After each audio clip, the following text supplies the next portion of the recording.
when we think about the places in our life that are the dirtiest, the places that we hide from everyone else, that's the places that we don't let anyone touch or talk about or bring to us. So here's my first question for you. How are you covering your hurt, pain, or sin?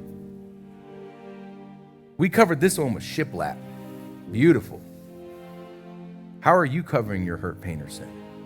And I want you to think about this really, because we all do. Not one of us don't cover that up. We all do.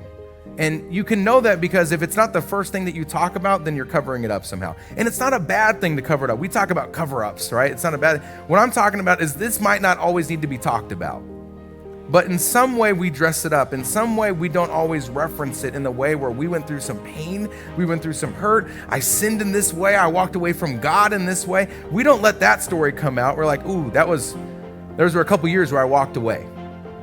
Have you ever shared that story where like you're talking to someone and they're like, oh, what happened here? And you're like, I was kind of doing my thing at that time. Has anyone ever said something like that? That's covering up the hurt and the pain of the sin and of a time where you weren't your authentic self or you were discovering that. So my question to you is this: how are you covering up your hurt, your pain, or your sin?